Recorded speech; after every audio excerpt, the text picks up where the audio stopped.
Aloha and welcome to Keiki Fishing Adventures. I'm your host Sarai, and today we have a fish tagging adventure for you. First, we show you the DAR tagging kit and what's included. Then, we take you on our boat to try and catch some goatfish. We haven't been on our boat in a while, so some of the things weren't working, namely the fish finder, but we were still able to catch a bunch of fish. We were even able to take a couple home. Hope you enjoy the show. Mahalo!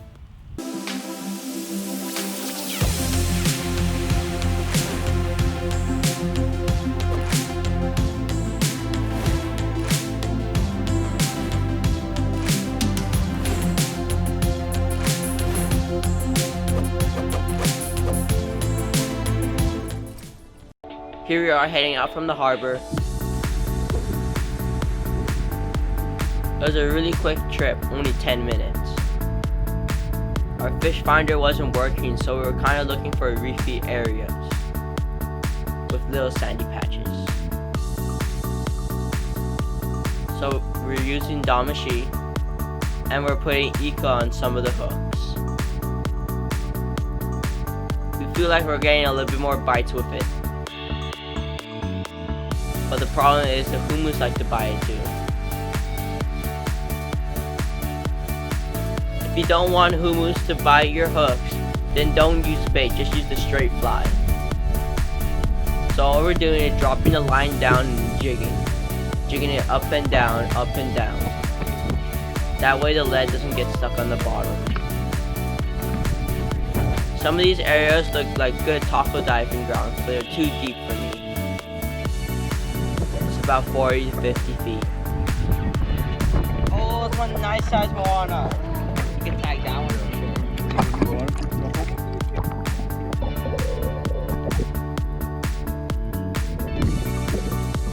If they were all legal size, that would have been a lot of tagging and we would have went through all of our tags. Remember, we were only like 10 minutes out of the harbor. So a lot farther out from the harbor, there's probably bigger ones. You can use either way too small to use for bait or keep these. You want to make sure to try and revive these guys before you let them go. Because a bunch of predator fish like papillos and barracuda would love to eat them on the way down if they're not fully awake.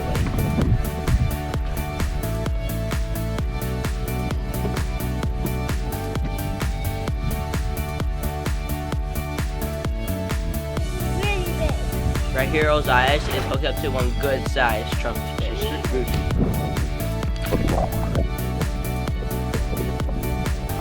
Also known as a nunu.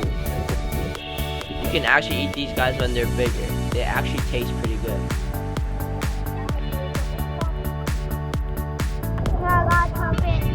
These guys are super slimy when you touch them. We're gonna release this guy.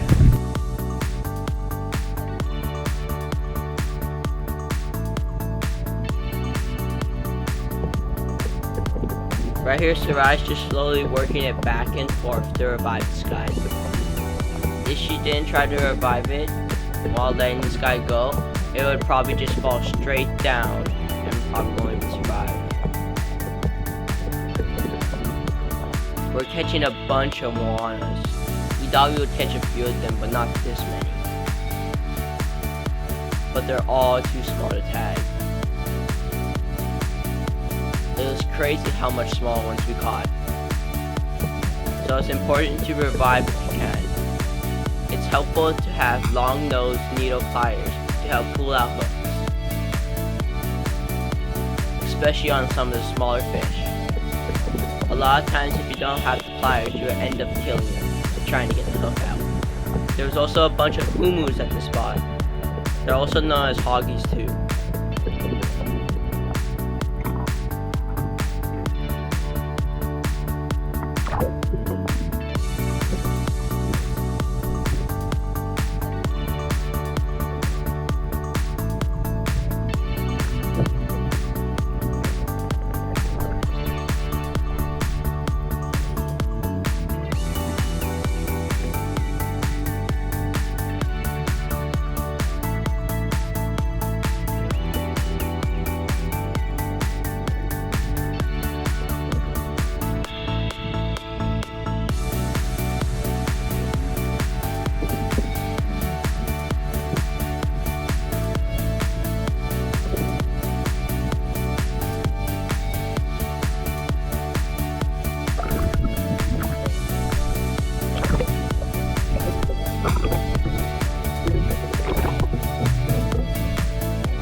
I just unhooked this Moana, so I'm just gonna release him.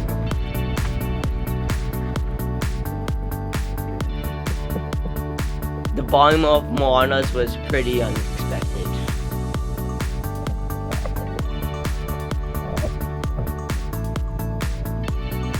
Here you can see Sir I check on the size of the This one fish. is short by a little bit, so it's gonna get released. No tag.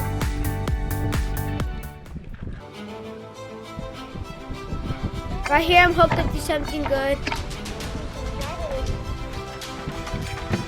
I don't know what it is yet, but it's putting up a good fight. I'm thinking it might be a papillo.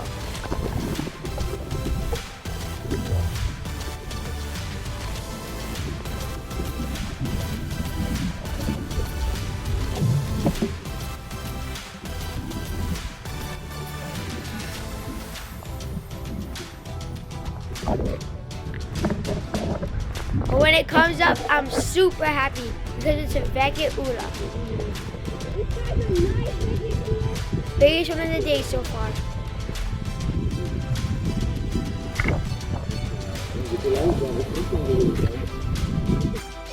And these guys are good eating.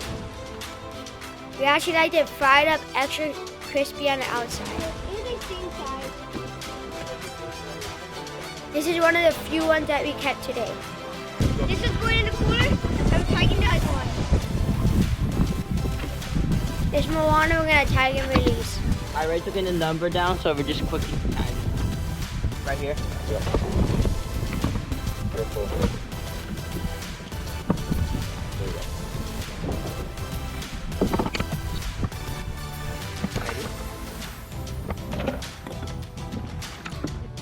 Right here, I'm hooked up to something big, I think. I'm not sure if it's something big or if it's more than one fish. But it's putting up a good fight. I'm kind of hoping it's a good sized papillo. But it was actually two fish. It was one papillo and one veke ula.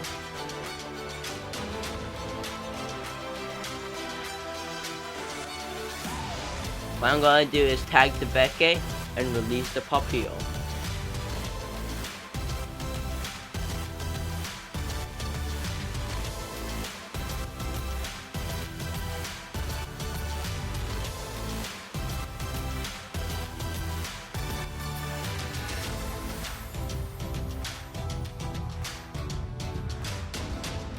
Right here, I'm just working the papillo back and forth until I can start feeling him kicking.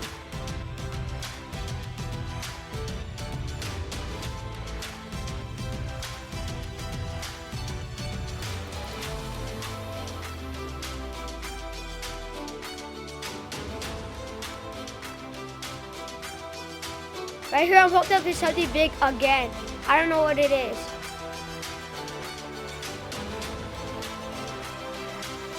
It's putting up a pretty good fight, but not as much as the other one. But when it comes up, it's two fish, a humu and a Moana.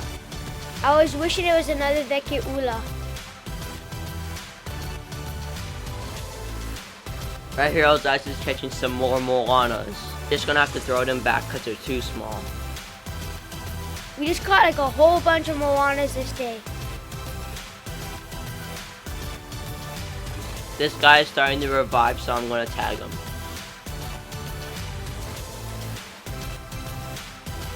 I wasn't too sure if I was gonna tag him or not because I didn't know if he was gonna survive.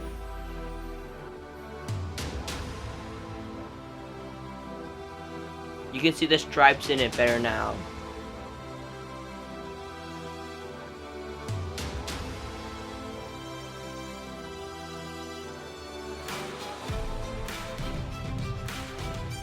And right now, I'm just gonna work him back and forth until he wakes up.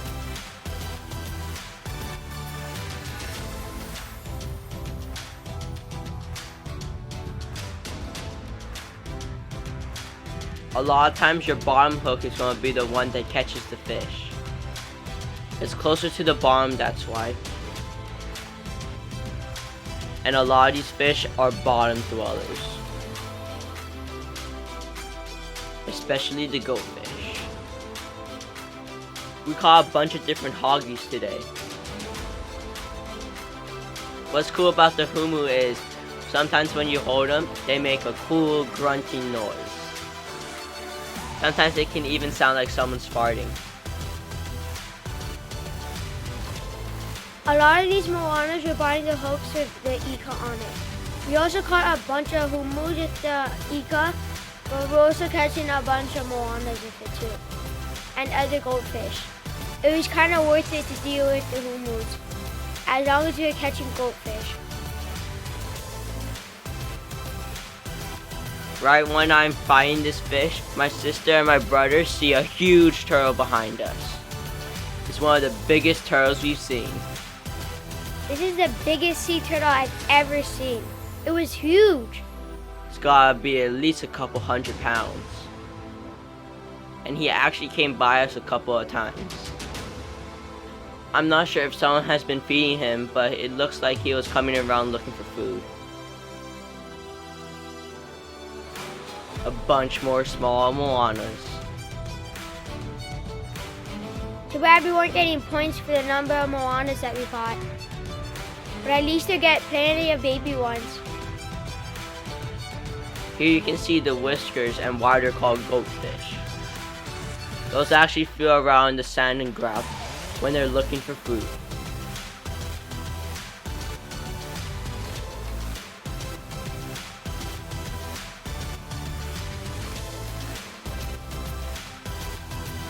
Here I caught a ta'ape, first invasive of the day. We were pretty surprised about that. We thought we would catch more ta'apes and toaus. I guess that's a good sign.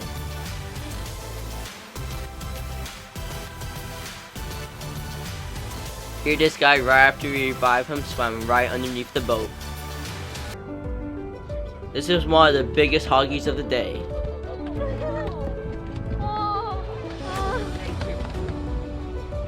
You gotta be really careful when taking the hooks out of these guys. The spike on top is pretty pointy and the bottom. And they will also bite you if they can. So you want to make sure you try to use the pliers when taking the hooks out of these. And they have really tough skin, so sometimes that hook is really hard to take out. And that's where the pliers help out a bunch. Here Serrano's eyes are hooked up to some good sized hoggies. Usually if we catch a bunch of these guys, we will tend to move spots and not have to deal with these guys.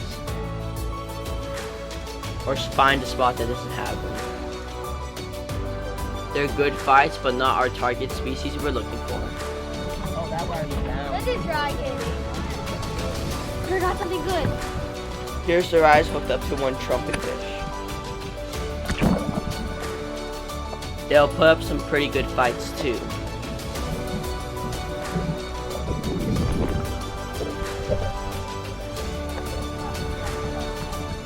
Sometimes handling these guys is better if you use gloves because all of the slime on them.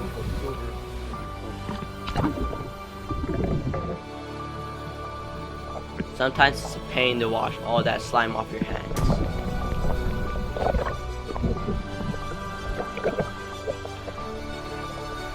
Here I got one nice big trumpet. These guys are really slimy.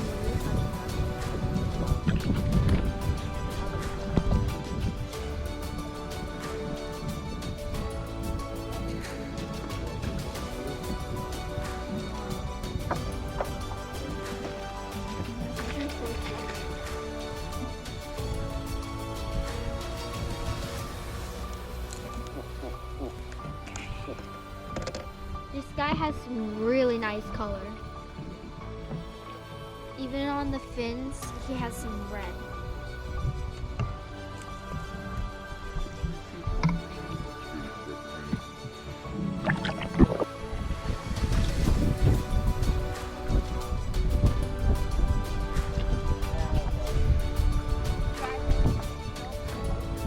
This was a different humu with a nice pink tail on it. Nice color. This is the tagging kit that we got from the DAR, the Division of Aquatic Resources. And in this tagging kit,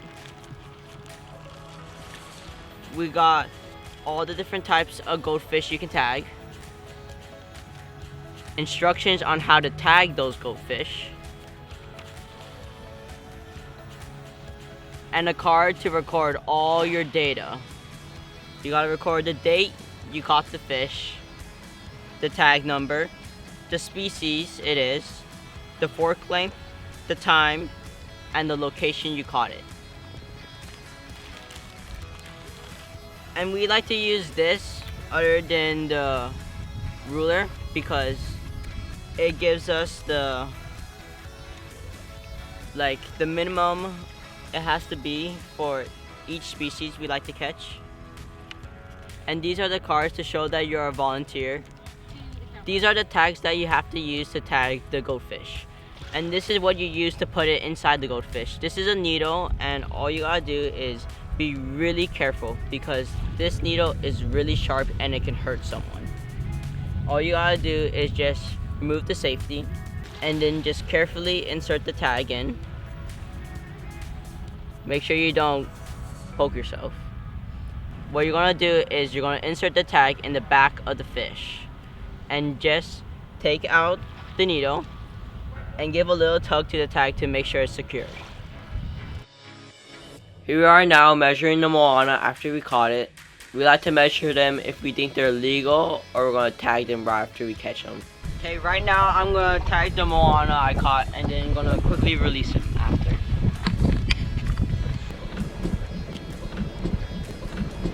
I already took in the number down, so we're just quickly tagging him. Careful.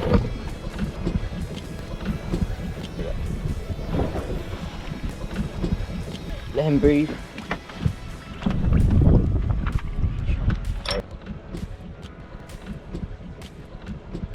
Okay. You want to make sure the tag's secure so you can just yank on him. If it comes out, then you have to redo it. Just gonna release him now. Here you go. Go. Ready?